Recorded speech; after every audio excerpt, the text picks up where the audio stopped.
न मानदेय में वृद्धि है, न सास की घोषित, सिर्फ हम लोग को दिलासा दिया जाता है। अब जब चुनावी हाल होता है तो हम लोग को दिलासा मिलता है, चुनावी होने के बाद में हम लोग कौन है पहचानता भी नहीं। हाँ, उम्मीद तो है सर कि वो पूरा मान जाएंगे करके, नहीं मानेंगे तो हम लोग का निश्चित हड़ताल पे बैठे ही रहेंगे। तो नहीं मानेंगे तो सत्ता बदलेंगे।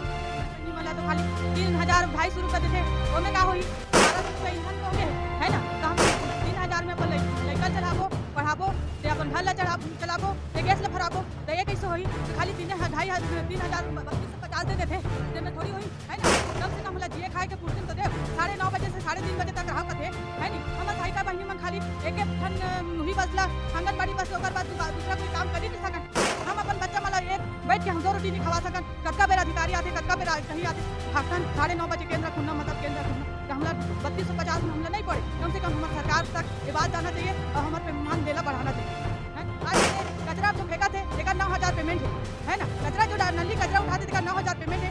आज हम 9:30 बजे से 3:30 बजे तक रखा, खाली 3250 में हमारा परिवार गुजारा नहीं हो सकता। हम तो बच्चा आंगनबाड़ी का बच्चा सकलते हमारा काम होता थे। कन्या विवाह है सामने फरवरी, मुख्यमंत्री कन्या विवाह, अगर हम अपन काम में ध्यान नहीं देबो, अपन हड़ताल से नहीं उठबो तो विवाह रुक नहीं हो सकेगा। खबर की हमन गर्भवती से लेकर बच्चा जन्म तक यहाँ तक के कन्या विवाह भी कराते, हम हर विभाग में काम करता। हमन अगर भाई जब हर काम रुको, हमन 4-5 दिन हो गए यहाँ हवन, और यहाँ से हम रोज ऑटो से आवत हन, 40 रुपये 50 रुपये ऑटो करके लेके आवत हन यहाँ, और रोज हड़ताल में हम शामिल हो।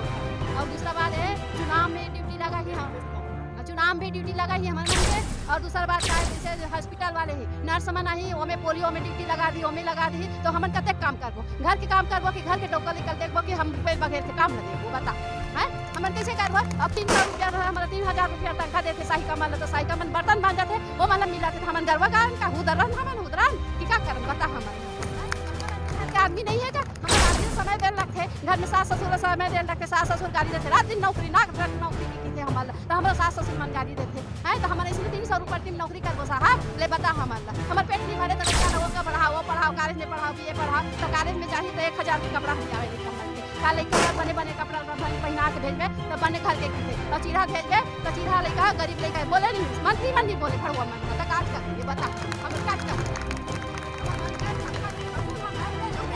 आगे थे और काम करो, दिन के बचत ले काम करो, तो दिन के बचत में कैसे बैठे।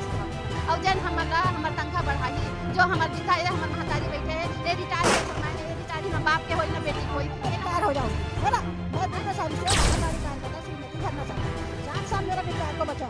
अब 7 साल में अगर मेरे को पेंशन का भी कोई लाभ नहीं देगी सरकार तो मैं किसमें जीऊंगी, मेरा कोई नहीं है तो कैसे करूँगी बताइए है ना। तो इस सरकार का अगर ये सरकार हमारी 6 सूत्री मांग पूरा नहीं करती है तो अनिश्चितकालीन हड़ताल जब तक चलेगा तब तक चलेंगे। अन्य दबाव देते हैं, पूरा विभाग के दबाव देते हैं, उस दबाव के बीच में हम लोग चल रहे हैं, तो ये कहाँ का न्याय है साहब। इज्जत नहीं, इतना घर के लोग भी इज्जत नहीं, घर में जो पति है ननद है देवर उन लोग प्राइवेट में काम करते तो 10,000 15,000 लेते हैं। हम लोग उनके आधे के आधे में नहीं है, घर वाले भी बोल देते हैं क्या नौकरी है तुम्हारा, हम लोग कहते हैं आधे के में भी नहीं हो करके। हम लोग बच्चे का नींव रखते हैं, आंगनबाड़ी में 9:30 बजे से 3:30 बजे तक बच्चे को पढ़ाते हैं, उसके बाद गरीब हेट में जाते हैं, छोटे बच्चे को कुपोषण से संबंधित, गर्भवती को खान पान से संबंधित नौनी सुरक्षा योजना का फॉर्म भरते हैं। अभी मातृवंदना का फॉर्म रुका हुआ है, बता सुकन्या समृद्धि योजना और कौशल्या योजना, अभी हम लोग हड़ताल पे है।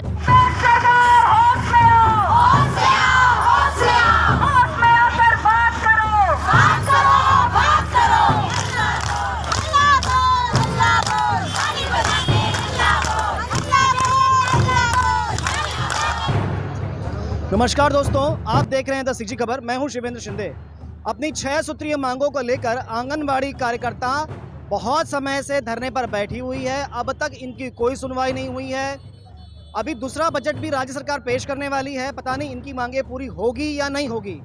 अभी कुछ दिन पूर्व ही 26 जनवरी को प्रदेश के मुख्यमंत्री ने यह घोषणा की है कि वो बेरोजगारी भत्ता देंगे, पर इनसे रिलेटेड उन्होंने कोई बात नहीं की है। आइए इनसे बात करते हैं, जानते हैं क्या क्या इनकी बातें हैं। बताइए भाई, क्या क्या नाम है आपका, बताइए।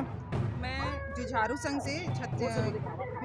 संगठन से जिला अध्यक्ष दुर्ग गीता बागू और संयुक्त मंच के बैनर तले हम लोग 6 फरवरी से हड़ताल में उतरे हैं और हम शासन से यही कहना चाहते हैं कि शासन हमारी मांगों को पूरा करें, क्योंकि हम बहुत सालों से हो गया, जब से हम लोग आंगनबाड़ी 2 अक्टूबर 1975 से जो आंगनबाड़ी चला, तब से हम लोग 75 रुपए से काम करते करते आज इतनी महंगाई में शासन अगर 500 रुपए भी हमारे बजट में रखती तो आज हम रोड में उतर के हल्ला नहीं करते। इस बार सर आर्या पार की लड़ाई करना है हम लोग को, या तो हमारा कलेक्टर दर करे और नहीं तो ये छत्तीसगढ़ से जाने की तैयारी करें। अधिकारियों से आप लोगों ने बात की क्या?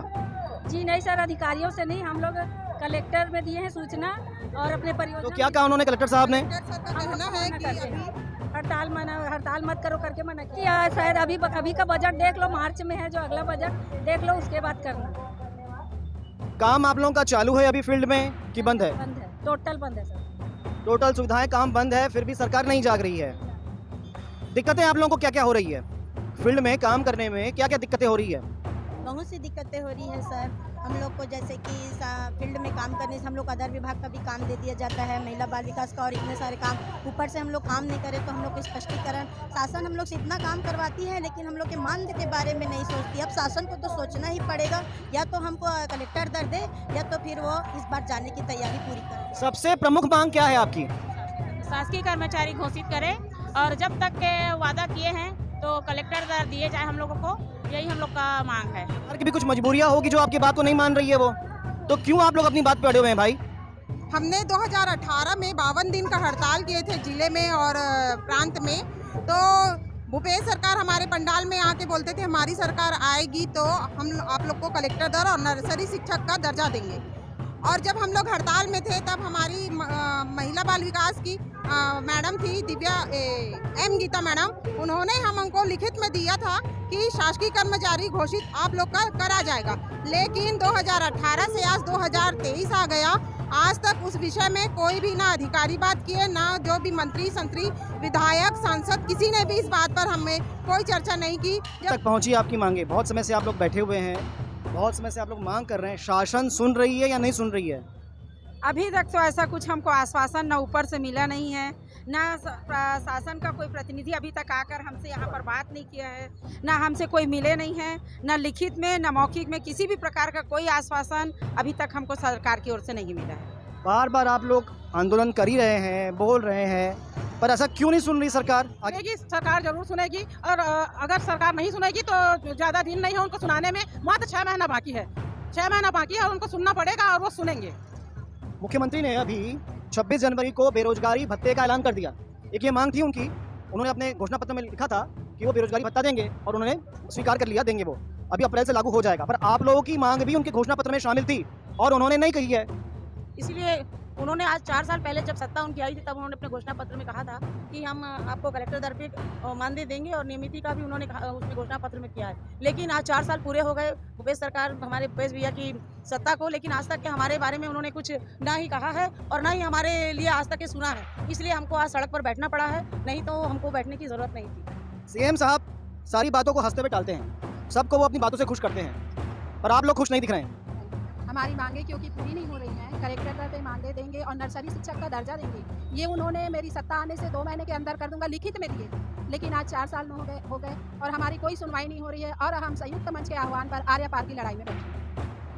बिल्कुल, अब पूरे नहीं करते तो चुनावी वादे ही हैं और ये जो भी सरकार आती है हमारे से वादा खिलाफी तो हो ही रहा है, लेकिन इस बार हम लोग अपनी जिद पर अड़े हैं और अड़िग होके बैठे हैं। जब तक हमारी मांगे पूरी नहीं होंगी हम लोग यहीं बैठे रहेंगे। अच्छा, अगर मान लीजिए, थोड़ा आगे आइएगा, अगर मान लीजिए कि उन्होंने कहा कि इस बार तो नहीं कर पाया बहनी, आने वाले समय में कर दूंगा, एक बार मुझे फिर से वोट दे दो, तब आप लोग क्या कहेंगे? नहीं, जब तक, अब तो हम यहाँ से ही नहीं उठेंगे जब तक हमारी मांगे पूरी नहीं होगी, हमको कोई ठोस लिखित में आश्वासन, कोई घोषणा नहीं होगी, जब तक हम उठेंगे ही नहीं। वो चुनाव तो बहुत बात की बात है और दोबारा उनको फिर लाने की तो बनती ही नहीं। 6,500 में कोई व्यक्ति यहाँ घर चला के दिखाए और फिर हमसे उम्मीद करे, है ना। 6,500 देते हैं और सभी विभागों का काम हमारे ऊपर थोप दिया जाता है। अभी भी हमारे ऊपर निर्वाचन विभाग से और नगर निगम से इतना ज़्यादा प्रेशर आ रहा है, रोज़ फ़ोन आ रहा है। अभी जस्ट एक मैसेज आया है कि आज यदि आप उपस्थित नहीं हुए तो उसके लिए आप स्वयं जिम्मेदार हैं। सभी विभाग। कहाँ से आया यह मैसेज? निर्वाचन विभाग से आया ये मैसेज। कि चुनाव है और काम करना है और चुनावी काम भी हमको उसमें भी करना है और उसका भी अपडेशन का कार्य है। और हम क्योंकि हड़ताल में हैं अभी, तो सभी का काम, सभी विभागों का काम रुका हुआ है और हम तो जब तक हमारी जायज मांगे पूरी नहीं होगी हम यहाँ से उठेंगे। हमारे छत्तीसगढ़ के माननीय मुख्यमंत्री भूपेश बघेल जी जिस राज्य में जाते हैं उस राज्य में वो छत्तीसगढ़ मॉडल का उदाहरण देते हैं और वो हर राज्य में ये बताते हैं कि मेरा छत्तीसगढ़ मॉडल सबसे अच्छा है और वो उसी आधार पर अपना चुनाव प्रचार भी करते हैं। आज अगर वो यहाँ पर आए और देखें तो इतनी सारी बहनें बैठी हुई हैं, इनका दर्द वो नहीं समझ रहे हैं। इसके पीछे में शिक्षक बैठे हुए हैं। आखिर कहाँ है मुख्यमंत्री जी? उनके दर्द को वो कब समझेंगे? वो कहते हैं मैं एक छत्तीसगढ़ी मुख्यमंत्री हूँ, मैं यहाँ के लोगों के दर्द को समझता हूँ। कहाँ समझ रहे हैं वो दर्द? ये बहन 7 महीने बाद रिटायर हो जाएगी। कई बहनों का कहना है कि हमारी पेमेंट तो एक सफाई कर्मी से भी कम है। क्या होगा हमारा? कब उनकी मांग आ जाएगा? क्या बस चुनावी वादा ही करना जानते हैं वो? चुनाव में मात्र 7 से 9 महीना बचा हुआ है, अब तक कुछ घोषणा नहीं हुई है। क्या केवल चुनावी वादा था? और जिस मुख्यमंत्री को छत्तीसगढ़ की जनता इतना मानती है, क्या वो भी झूठे निकले हैं? ये विचार आप सब करिएगा जो इस मेरे वीडियो को देख रहे हैं। इस प्रकार की और खबर के लिए हमारे चैनल को सब्सक्राइब कीजिए।